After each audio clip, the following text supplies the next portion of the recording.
All right, we're live. We're live? The other thing we got to figure out, we're not going to have anyone behind the camera, so questions are going to have to, yeah. I can bust out my phone. Do it. Okay. Oh! Woo! Live. What's up, everybody? If you're tuning in already, welcome back. It's the Friday wrap-up. We took the summer off. Everyone had lots of things on the go. I know Greg's been handling the cottage project with Blue Panda, but I'm back. Dave will be joining us in 2 seconds.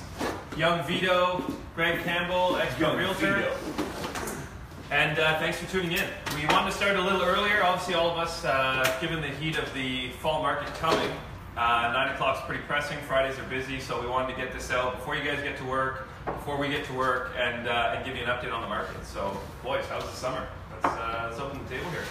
The summer was great, and I'm just happy that it's actually into September. We thought it was going to be a nightmare, but the door is open. Yeah. Paul Stevenson is wearing shorts. I am. The weather is fantastic. I hope we get another 2 or 3 weeks of this. Yeah. That would be amazing. The summer was good. A lot of time up at the cottage. A few cottages, actually, which is good with the kids. But other than that, I can't really complain. Yeah, no gray hairs. You know, no gray hairs. Well, you know. Or additional gray hair. Some additional. You know, as the hair gets longer, they come out. I recently cut it again. Meanwhile, I recently became a man. With a beard? Is that what you're talking about? Cheers. I feel left out. How did you expand on that comment?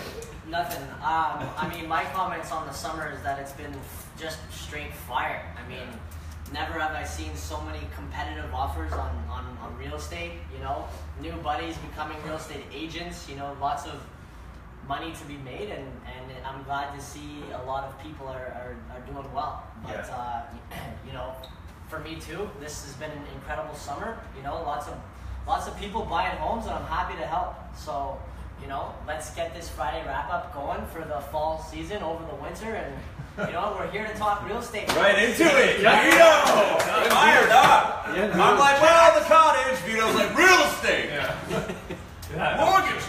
So let's jump right into it. So first of all, for anyone tuning in, we do have, for today's show, we have 2 tickets to the Fall Home Show, which is happening the weekend of the 28th to the 1st of October. So all you gotta do, if you can just either ask a question during the show and you'll qualify, or just like and share any of the videos on any of our live feeds, and you'll automatically be entered. We're going to give these away by end of day today. So tune in, ask a question, like or share this video, and you'll have a chance to win 2 tickets to the home show happening at the end of this month. So let's jump right into it. Dave, I know you got a couple topics you want to go over, so let's start on that. All right. I figured I would lead things off with a little bit of an update on where the market is. Year over year, obviously, as everyone's heard in the papers and the news, we've talked about it, the market being pretty hot, always talking about, you know, the need for being pre-approved or a shop with a realtor, knowing the market, if you're listing, etc. So I just wanted to touch on a couple numbers that I looked up today to kind of give an example of that. So increase in properties sold over August 2016, we were up 4% year over year. Decrease in the number of properties on the market. So this is important for anyone wanting to list. There's a decrease of almost a third, 29% less properties on the market right now today in August 2017 over August 2016. What that leads to is exactly what we've been talking about: a lack of supply, an increase in demand means multiple offers, the need for shop with somebody that knows the areas, knows what you're looking for, and the need for being pre-approved. Yeah. And because of that, home prices in August 2017 were up 7.6% over August of 2016. And some markets like Hunt Club and Windsor Park are up 26% over 2016. Wow. So the average home price in those areas are up to $456,000. Mooney's Bay area is up 19%. But on the opposite end, so the west, downtown and west end are doing extremely well, extremely hot. The east end is a little bit down. So Orleans is only at 2.6%, Blackburn Hamlin at 3.4%, things like that. So there is a big difference in the marketplace. So knowing where you're at, if you're listing, shopping with somebody, what do you want? You're interrupting. Young Vito, back to class. I have a question. Maybe a real estate agent could chime in here. What creates a hot pocket? Why is the East End not favorable? Why is Canada, Mooney's Bay up what? 19%. The Mooney's Bay thing, I'm not sure. The East End thing, it's been going on for a little while. Has a lot to do with the D&D and RCMP move out to the West End. Also, for some reason, I mean, the West End seems to be a preference for people coming in from Toronto, moving to the city, like super hot spot. You know why? I feel like because it's a close feel like Toronto suburbs. Yeah, that would be the reason. Orleans, like a lot of people that are not from Ottawa, right. Orleans just doesn't. Yeah, it still seems like it's really interesting. But I mean, Orleans is coming back. There's so much development going on out there right now. It's slowly coming back, and I still put my money into Orleans as a solid investment, especially if you're an investor looking to get into the market for a first time into a lower priced property and get more cash flow out of it, instead of putting your money into something in Canada that costs $50,000 more that you might not actually cash flow as an investment, whereas in Orleans you can buy something $50,000 less and you're making money right away. Same rents. Yeah, exactly. That's probably slightly different, but not different enough to like. Yeah, all those developments, like Tamarac's development near Trim and all that. Like they have a lot of those pockets that are just off the highway that are still. I mean, even they're brand new builds, but they're still listed at single families are $550. Yeah, like and the prices for new builds in Orleans is like just crazy. Like Minto is like. Mattamy and Mintos are like every phase is just like they're just going like crazy, and they actually just finally brought their prices up. The prices up, they brought up their down payments. Well, do you think that speaks directly to the demand, right? Is that there's people that want to buy. They look at Canada and they're thinking, well, we can get a house, 25% larger in the East End, same distance away from downtown, same. And I've seen it happen a few times, and it's. But I still do. I mean, I don't want to get into investments or anything, but I still like if you're a new investor and you're starting out and you want to start small, look at something in Orleans. And I mean, look everywhere, but just look at the numbers for real in Orleans to start. And multiple offers are definitely still happening. Like we've had lots of clients pre-approved. I'd say we probably have more pre-approved clients now than ever that have been shopping for the whole summer because they get into multiple offer situations and 3 or 4 times, there's 6, 7 buyers and they're thinking. They almost lose hope, right? They've been going. There was 2. I think there was 2 that happened last week. One was 40,000 over list. One was 60,000. And this is Ottawa right now. It's like it's crazy. It reminds me of there was like 2009 to 2011 where it was like that was my first. I just been in the business a little bit, and those couple of years were just nuts. We were doing them all the time. Yeah, like everywhere. So are your clients getting discouraged? Like I had a client that was shopping since April. They just bought in July and they're closing in October. Going into multiple offer situations and they're losing because they're kind of at the top of their budget. They don't have room to say, that's I mean, that's the thing. That's the name of the game, right? You just gotta sometimes, and it depends on who you're working with too, and really knowing what your number is. Because it's like I haven't lost a multiple offer in a long time, and I haven't done as many as some other people that I know have done this year. But at the same time, I think, and I know that we've said this before. It's like when you're going into a multiple offer, if you're like, let's say you're the buyer. Your agent should be asking you the question, what price are you comfortable losing this property at? Right. So if the property is $450 and you say you want to go in at $455, and then your agent should say to you, if you lost it at $460, would you be upset? If you say yes, you'd be upset, then that's your price. You should go in at $460, you're going at $461.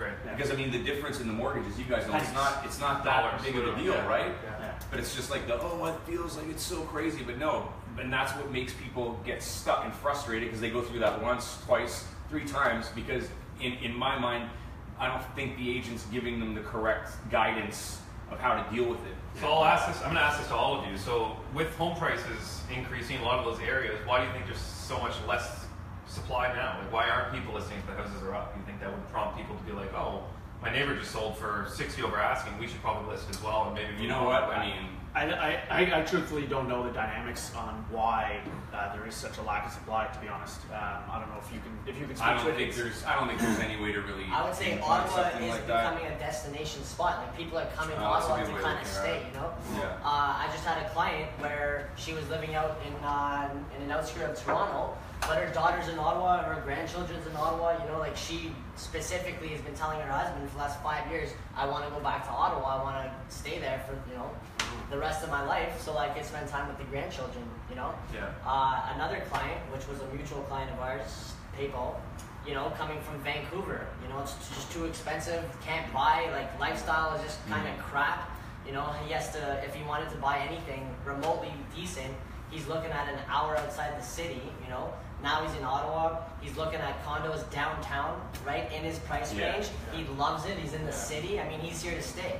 I think some of it. I think there's some factors as well that we highly rank consistently on an international basis for one of the most livable cities. I think we're number 1 in North America this year as a livable city, and for a multitude of different reasons. So 150 probably helps you, right?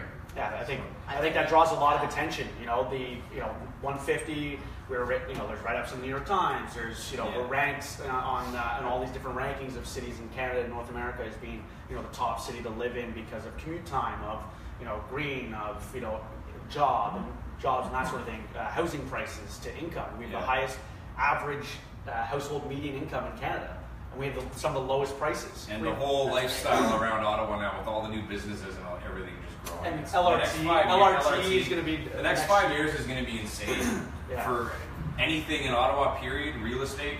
Back to kind of what you're saying, like how do you know what the cause is of something like that? I mean, it's hard to tell exactly because, if it's only going to get better here, what does that mean? Like, more people are going to come and no one's going to sell? It's like, well, no, because people are going to still need to sell their home, right? The city signs are still showing 900,000. I'm very confident. Over a million. So I read the greater Ottawa area, so Ottawa and Gatineau, it's 1.456. Right. So in Ottawa, grow Ottawa, yeah. No, but I was just once school got back in, I'm trying to think of which parking lot I was driving through. But I was just driving through and I just saw so many people. I was like, holy shit, this is we're a dense city now. Like, there's a lot of people commuting and moving around, on a daily basis. So. I'm hoping, driving in rush hour, that LRT, I hope it makes a big impact. Because it's getting how far you start. If you get on the highway after 2:55, you're in traffic for an hour. Okay, before I forget, I don't want to forget my important people that I asked this question to yesterday. You guys good for me? Yeah. Go. So I asked a question on Facebook and Instagram yesterday. What is the number one thing that you look for in a realtor? I got some great answers. Value added.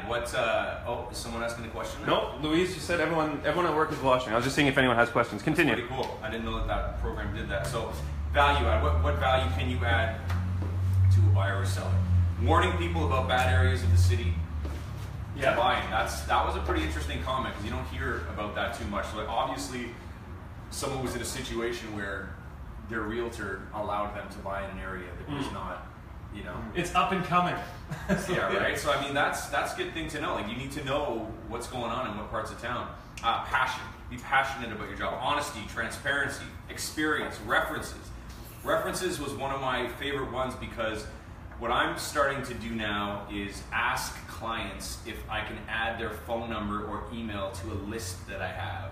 So if anyone new that I'm working with asks for it, I can say, absolutely, here's a testimonial from them. You can call these people personally. Right? I think that's pretty powerful, right? Treat you like family. Love that. That's one of my favorite things. I always talk about that. I want to be like family, be like friends. Local knowledge, attention to detail. And of course, the hecklers, handsomeness, nice shoes, terrific hairline, and Wednesdays. So I get that. But these are all very important things, and it's not that easy to find that. Mm-hmm. It's also hard to discover that initially if you're meeting someone that you just don't really know. Yeah. Right? And how do you figure that out? I think I commented actually on your post and I said experience because I feel like experience kind of encompasses all those things, right? If you've been in well, not necessarily. Some people are experienced but still can't handle themselves properly. Yeah. But if you're experienced and you have negotiating skills, you know the market, you know the different areas, you've been through multiple offer situations, you've done all that, so you're just better armed to deal with that client. That was my thing. Well, yeah, and you're dealing with people, so you have to be able to adapt to personalities all the time, right? It's almost like you got that 10-second window where you're talking to someone on the phone or you're meeting them. You just have to be able to be like, okay, I need to do more of this. Yeah. Or if you're not sure about it, then ask them. And the same thing for buyers and sellers. You guys need to ask these questions and get the right answers because if your agent can't answer this, then just peace out. Well, that's the thing. Ask for references.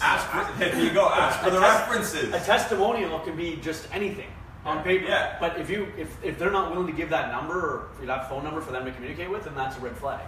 And that's also maybe that's another comment. Social proof is also better. Like you said about testimonials. We put them up on our pages and stuff. But sometimes if you can get them on Facebook or Google, Google, I guess. Yelp. No one really uses that too much up here. That's big in the U.S. But I mean, there's a lot of platforms. If you can find it like that, take a screenshot and then put it on your page, all of a sudden you become more. So to that point, valuable. I know a lot of people ask about this, and some people do it, some don't. How do you feel about people shopping for a realtor? Like if they know that, I mean, for you, I know once people meet you, they fall in love with you, obviously. It's a great tagline. Thank you. But also, you know, if you do ask those questions, if you're meeting with someone and you ask those questions and they seem to hesitate, or if they don't feel confident in answering any of those questions, or they don't have testimonials, don't be afraid to seek a second opinion, right? It's the same thing. If you go into the bank, or for example, and the banker doesn't know what their fixed rate is, or doesn't understand a purchase plus approval, doesn't know, you feel that they don't know as much as you would hope they would, then don't be afraid to walk away and look for another option, right? Like you're not committed. That's actually pretty important. It does make a difference. Right? Yesterday's. And reference is like an instant trust point, you know? Like if you're, somebody in your network is handing you off to somebody they trust, it means they've probably done a good job in the past. I got a client yesterday who is a friend of a friend, and my friend and myself both do mortgages. One, he works for the bank, I'm a broker, right? So this friend of the friend had these options to come talk to us, but didn't, felt they should just go to their bank. And long story short, that bank advisor gave them some instructions a couple months ago, for which the client carried forward, and then the banker said, you can't afford the mortgage. You can't qualify on your own. Whereas me and my buddy were looking at the file and realized that she was given wrong advice. There was a way for her to buy this house, no problem really, but this advisor gave poor information, and now she's actually stuck and can't buy this house, and she's in tears and bawling. And she was told up front, talk to do this, and you'll be able to get a mortgage. Yeah. Does all that the banker told him, and the same banker, no, she talks to a stranger, and the advice she got was astronomical. I can't even believe I felt bad telling her the news. I'm like, I'm sorry, I sound, I'm pretty straight right now. You got advice that is not enabling you to buy this house right now, and there's nothing I can do. And that's a devastating. I told her, like, she's got to escalate that with that bank, with her bank, because that's ridiculous. You can't tell somebody to go, pay out all your debts without knowing for sure she's approved. So basically the banker tells her to go spend all her money that she was going to use for her down payment, and the banker's like, you'll be fine, you're approved. And then when she comes back to say, okay, I have my house, she goes, no, you need a cosigner, you need more of a down payment. She said, well, you told me to get rid of my cash and pay off my debt. Stories. So now a car loan that was 0% interest is paid in full, and you can't go back on that, right? So she paid a 0% car loan because she was told by her banker to do that to get the mortgage, and the banker is saying, no, you can't get the mortgage anymore still. And now she wasted all her cash that she could have used for down payment and qualified right off the bat without paying any debts. If the banker had been able to do their job. So to Paul's point, the importance of getting a second opinion, also talking to people that know what the hell they're doing. Which leads to a second opinion. I mean, you always got to get it. And that's when anybody asks me if they're, if I'm in competition with other agents, I'm like, good. I'm like, I hope I'm in competition. I'm like, you need to choose the right person. I'm like, don't just choose me because you feel you have to. You know what I mean? Of course I would love you to, but that's not up to me. That's your decision. I'm just here to help guide you through the process. You got to make sure you're with the person that you want to be with, right? Yeah, absolutely. So I think we need to touch on rates. We do want to wrap this up. We want to keep it short. We're going to try to keep these to 30 minutes for you guys so that you can tune in Friday mornings, catch up on the real estate market for the week, and move on with your day. So rates have changed a lot. Obviously, prime has changed twice in the last 4 months, which has never happened. And I think we kind of have to touch on it. We have to talk about where rates are going. A lot of people are asking about switching from, they're in variable, switching over to converting to a fixed rate. I know, Dave, I don't know if maybe you want to touch on that quickly, but the prime increase or Sure. We saw prime increase for the first time since 2007. Bank of Canada increased it, and again in September increased it as a surprise increase when it was expected in October. Without kind of waiting to see where everything adjusted from that initial increase. Really, still looking at variable now and compared to fixed. Fixed rates have come up as well as the bond yields have come up. So it is important to still keep variable as an option because there's still quite a big spread between fixed and variable, even though it has come up. And it really just depends on what you're looking to do with that property, what your personality is of, whether you're somebody that's nervous watching what Bank of Canada is doing. Some people like to just set it and forget it. But it also depends on what you're planning to do with that property, whether you're planning on possibly refinancing within that period. So looking at the different penalty variances, and just looking at the spreads between where fixed rates are at that time and where variable is, and still kind of keeping that in mind. Because even though prime has increased, and there's speculation that it will increase once more throughout over the next year. But even at that, it's still where rates are at now. You're likely still better off with variable, even at where it's at. But again, it's just a matter of that point in time and where you're at, what your plan is with the property, and kind of take it from there. There's a lot of variables that go into it from an economic standpoint, with NAFTA renegotiations, Trump, softwood lumber.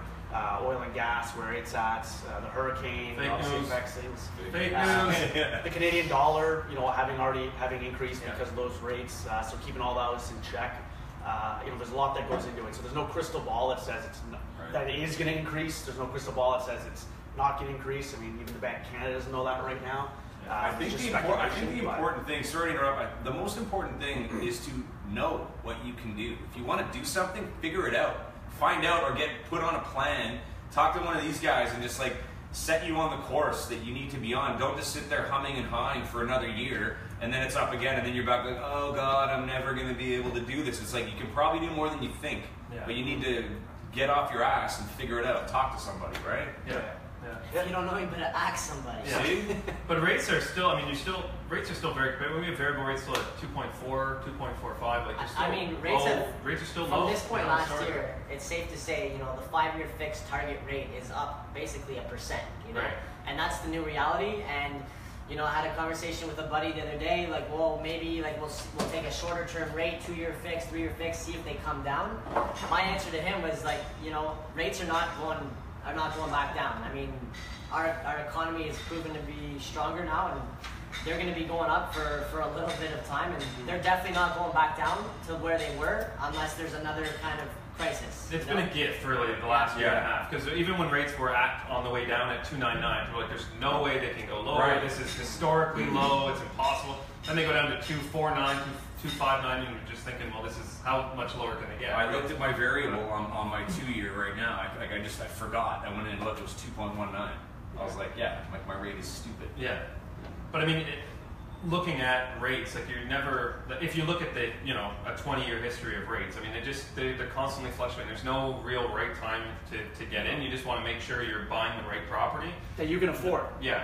Not be it's important to be not up against your ceiling of what you can afford, affordability. So if you can only just afford a property that you're looking at, and that's at if the rate is at 2.4, or 2.99 or 3.29, whatever that rate is, if that is the ceiling of what you can afford, you might want to second guess that property, because as you go to renew and rates continue to increase, are you going to be able to afford that in the future? Leaving yourself breathing room is important. On the flip side, the positive, increasing rates means rate of return on investments in general are going up. Your property value should be going up more now, because increasing rates is a sign of a strength in our economy. So it's not all bad. It's just the cost of borrowing is increasing, just like minimum wage is increasing, because the economy is getting stronger. So it's kind of all relative. Yeah, it's just called be informed. Get informed. Yeah, I had a client this week that had a renewal. They were with RBC currently. They had an offer. RBC suggested that they take a 1-year term at 2.64. And I almost felt the same thing, dealing with that one bank employee who thought, maybe their manager told them at the water cooler that, get everyone into the 1-year rate. It's a low rate sell. It's a low rate sell, 2.64. Yeah, that's great for a year, but in a year from now, if rates are at 3.5, your last 4 years you're just going to be getting fisted. So you might as well lock it in for 5 at a slightly higher rate now, knowing that it's not going to be any changes. Let's wrap it up. Wrap it up. In closing. In closing, nothing. Have an amazing weekend. Have an amazing week. We'll see you here. We're gonna do this every Friday. Every Friday. This is Friday. great. So just a reminder, guys, we do have 2 tickets to the home show happening the 20th of September till October 1st. So all you gotta do is like and share the video, or even ask a question after the fact. And we're going to be giving these away at the end of the day today. So thanks for tuning in. We'll be here next Friday, 8 a.m. Woo! Wrap up! Have an amazing weekend, and thanks again for tuning in. Cheers. Do it. There we go. There you go. We out. There you go.